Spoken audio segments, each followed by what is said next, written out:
जय श्री राधे। पूज्य श्री सद्गुरुदेव भगवान के चरणों में प्रणाम। नवदा भक्ति पूज्य श्री सेठ जयदयाल गोयनका जी के प्रवचन से अभी तक हमने सुनी है श्रवण भक्ति। आइए आज से सुनते हैं कीर्तन भक्ति। भगवान के नाम रूप गुण प्रभाव चरित्र तत्व और रहस्य का श्रद्धा और प्रेम पूर्वक उच्चारण करते करते शरीर में रोमांच, कंठावरोध, अश्रुपात, हृदय की प्रफुल्लता, मुग्धता आदि का होना कीर्तन भक्ति का स्वरूप है। कथा व्याख्यान आदि के द्वारा भक्तों के सामने भगवान के प्रेम प्रभाव का कथन करना, एकांत में अथवा बहुतों के साथ मिलकर भगवान को सन्मुख समझते हुए उसके नाम का उपांशु जप एवं ऊंचे स्वर से कीर्तन करना, भगवान के गुण प्रभाव और चरित्र आदि का श्रद्धा और प्रेम पूर्वक धीरे धीरे या जोर से खड़े या बैठे रहकर वाद्य कीर्तन के सहित अथवा बिना वाद्य नृत्य के उच्चारण करना तथा दिव्य स्तोत्र एवं पदों के द्वारा भगवान की स्तुति प्रार्थना करना, यही कीर्तन भक्ति को प्राप्त करने का प्रकार है। किंतु ये सब क्रियाएं नाम के 10 अपराधों से बचते हुए दंभ रहित एवं शुद्ध भावना से स्वाभाविक होनी चाहिए। 10 अपराध कौन से हैं? सत्पुरुषों की निंदा, अश्रद्धालुओं में नाम की महिमा कहना, विष्णु और शिव में भेद बुद्धि, वेद शास्त्र और गुरु की वाणी में अविश्वास, हरि नाम में अर्थवाद का भ्रम अर्थात केवल स्तुति मात्र है ऐसी मान्यता, नाम के बल से विहित का त्याग और निषिद्ध का आचरण, अन्य धर्मों से नाम की तुलना यानी शास्त्र विहित कर्मों से नाम की तुलना, ये सब भगवान शिव और विष्णु के नाम जप में नाम के 10 अपराध हैं। कीर्तन भक्ति को प्राप्त करके सबको भगवान में अनन्य प्रेम होकर उसकी प्राप्ति हो जाए, इस उद्देश्य से कीर्तन करना, यह इसका प्रयोजन है।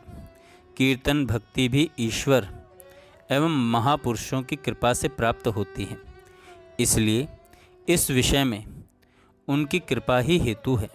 क्योंकि भगवान के भक्तों द्वारा भगवान के प्रेम प्रभाव तत्व और रहस्य की बातों को सुनने से एवं शास्त्रों को पढ़ने से भगवान में श्रद्धा होती है और तब मनुष्य कीर्तन भक्ति को प्राप्त कर सकता है। अतः भगवान और उनके भक्तों की दया प्राप्त करने के लिए उनकी आज्ञा का पालन करना चाहिए।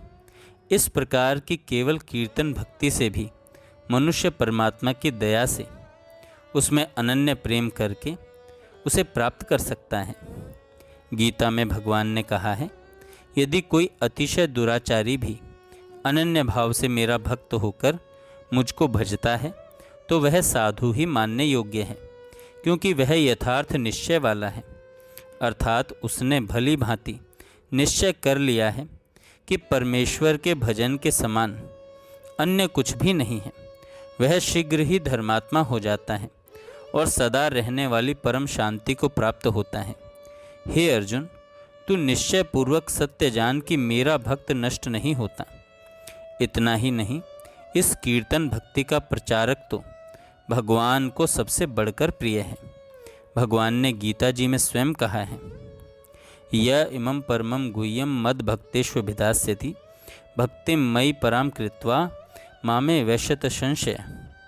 जो पुरुष मुझमें परम प्रेम करके इस परम रहस्य युक्त गीता शास्त्र को मेरे भक्तों में कहेगा, अर्थात निष्काम भाव से प्रेम पूर्वक मेरे भक्तों को पढ़ाएगा और अर्थ की व्याख्या द्वारा इसका प्रचार करके उनके हृदय में धारण करवाएगा, वह मुझको ही प्राप्त होगा। इसमें कोई संदेह नहीं है। मेरा उससे बढ़कर अतिशय प्रिय कार्य करने वाला मनुष्य में कोई भी नहीं है, तथा मेरा पृथ्वी भर में उससे बढ़कर प्रिय दूसरा कोई भविष्य में होगा भी नहीं। यही इस कीर्तन भक्ति का फल है। भागवत और रामायण आदि सभी भक्ति के ग्रंथों में भगवान के केवल नाम और गुणों के कीर्तन से सब पापों का नाश एवं भगवत प्राप्ति बतलाई है। श्रीमद् भागवत में कहा है, ब्राह्मण घाती, पितृघाती, गोघाती, मातृघाती, गुरुघाती ऐसे पापी तथा चांडाल एवं मलेच्छ जाति वाले भी जिसके कीर्तन से शुद्ध हो जाते हैं।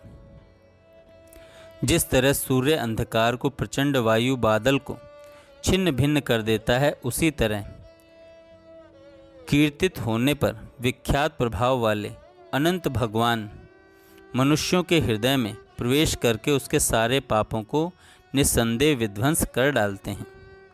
घोर संसार में पड़ा हुआ यह मनुष्य जिस परमात्मा से स्वयं भय खाता है, उस परमात्मा के नाम का विवश होकर भी उच्चारण करने से तुरंत संसार बंधन से मुक्त हो जाता है। हे राजन, दोषों के खजाने कलयुग में एक ही यह महान गुण है कि भगवान श्री कृष्ण के कीर्तन से ही मनुष्य आसक्ति रहित होकर परमात्मा को प्राप्त हो जाता है। इस प्रकार इस भागवत में अथवा अन्य सब शास्त्रों में वर्णित भगवान कृष्ण के सुंदर अवतारों के पराक्रमों को तथा परम मंगलमय बाल चरित्रों को कहता हुआ मनुष्य परमहंसों की गति स्वरूप भगवान की पराभक्ति को प्राप्त करता है। जय श्री राधे। आगे हम कल सुनेंगे।